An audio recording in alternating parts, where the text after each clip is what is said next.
Assalamualaikum warahmatullahi wabarakatuh. Innal hamdalillah nahmaduhu wa nasta'inuhu wa nastaghfiruh wa na'udzu billahi min shururi anfusina wa min sayyiati a'malina.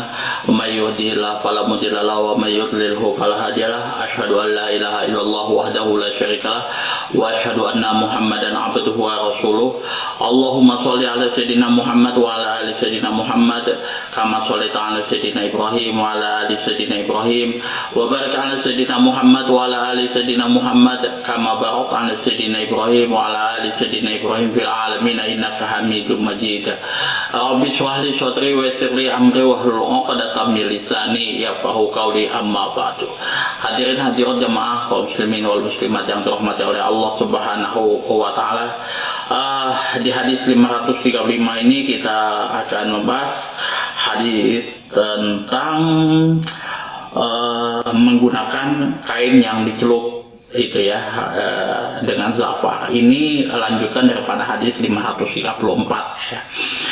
Ini kurang lebih sama dan ini menjadi penguat daripada hadis sebelumnya itu ya. Wa an Abdullah bin Umrin radhiyallahu anhuma qala ra'a alayya an-nabiy sallallahu alaihi wasallam thawbaini mu'asfaraini ra'a alayya an-nabiy sallallahu alaihi wasallam thawbaini mu'asfaraini faqala ummuka amartuka bihadza, rawahu Muslim. Wa an Abdullah bin Umar radhiyallahu anhuma, dari Abdullah bin Umar, semoga Allah meridhai atas keduanya, yaitu Umar bin Khattab dan Abdullah bin Umar. Qala, telah berkata, ra'a alayyan nabiyyu, yang mana di sini Rasulullah sallallahu alaihi wasallam telah melihat kepada diriku sauba ini dua pakaian muaswara ini yang dicelup dengan za'far. Faqala, beliau berkata, ummuka amartuka bihadza, apakah bukan amartuka ya, ummuka amaratka bihadza, salah. Ummuka amaratka bihadza, apakah ibumu yang memerintahkan melakukan demikian? Rawahu Muslim. Hadis ini diriwayatkan oleh Imam Muslim ya. Jadi di sini Abdullah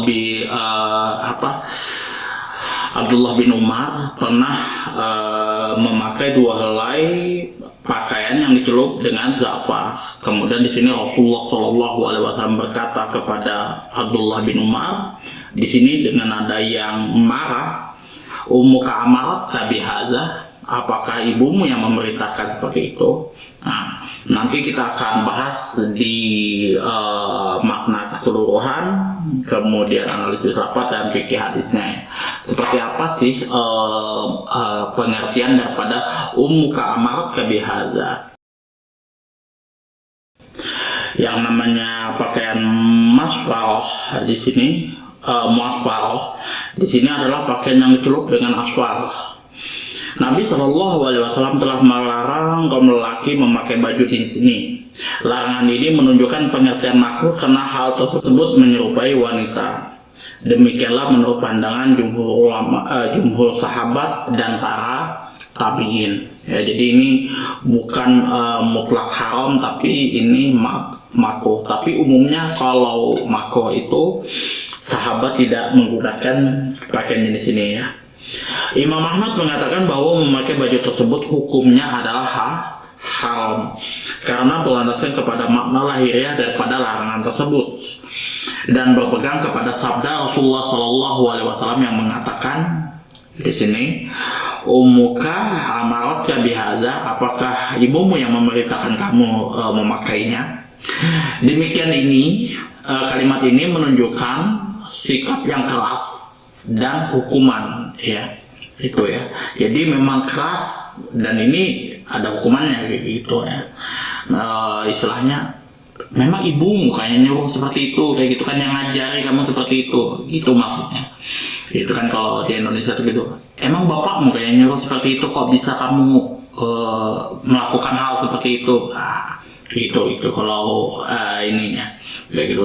Tujuan daripada kalimat ini ya memang itu di apa ya, di lingkungan itu ya memang melakukan hal tersebut itu tidak boleh, atau ya istilahnya menggunakan pakaian jenis ini, za'faron dengan celupan za'faron ini tidak boleh seperti itu ya. Itulah kenapa Imam Ahmad bin Hanbal mengatakan hukumnya adalah haram. Adapun riwayat yang menyebutkan adanya perintah untuk membakar pakaian tersebut ini diinterpretasikan untuk menanamkan rasa antipati terhadapnya.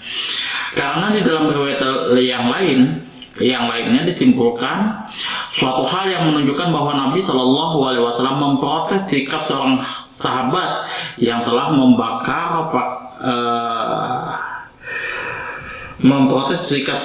seorang sahabat yang membakar pakaian muaswarah. Untuk itu beliau bersabda, mengapa engkau tidak berikan kepada salah seorang istrimu? Itu kan ada salah seorang sahabat dalam riwayat yang lain yang membakar pakaiannya di sini. Kemudian Rasulullah Shallallahu Alaihi Wasallam memprotes kan, kenapa harus dibakar gitu kan, simpelnya. Kenapa nggak dikasihkan ke istrimu yang lain atau keluarga-keluarga yang lain yang apa ya istilahnya jenisnya wanita seperti itu. Sedangkan di dalam sabdanya yang mengatakan apakah ibumu yang memerintahkan demikian, hal ini sebagai pemberitahuan bahwa pakaian tersebut adalah pakaian kaum wanita yang merupakan perhiasan mereka. Nah, menurut pendapat yang lain, pakaian ini dilarang bagi laki-laki mengingat pakaian tersebut merupakan pakaian orang kafir. Pengertian ini berlandaskan kepada riwayat yang lain, yaitu inna hadhi min siyabil kufar fala talbasha. Sesungguhnya pakaian ini merupakan pakaian orang kafir, maka janganlah kamu memakainya. Kayak gitu ya, pakaian orang kafir di zaman itu ya. Agak sulit sih kalau misalkan kayak sekarang kita menemukan pakaian orang kafir di zaman sekarang, kayak misalkan Levi's dan lain sebagainya masuk di situ. Tapi ini dalam kategori jenisnya ya, bukan ilat dari haramnya itu bukan karena ini jenis, karena ini banyak dipakai orang kafir, enggak, tapi yang ilat atau sebab dari haramnya ini karena dia satu biasanya karena dia sutra murni, yang kedua karena dicelup dengan za'faron. Itu yang menyebabkan pakaian tersebut haram digunakan oleh orang muslim kayak gitu ya, bukan karena pakaian ini biasa digunakan oleh orang kafir atau buatan orang kafir, enggak seperti itu ya.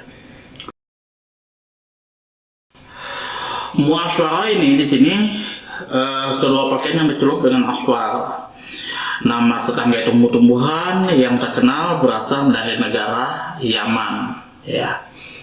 Tempat Habib Hussein Ja'far itu negara ya Yaman. Ummuka amarat kabihaza, dikatakan demikian karena pakaian tersebut merupakan pakaian wanita dan perhiasan mereka di sini, sehingga hanya khusus untuk mereka dan tidak layak bagi laki-laki.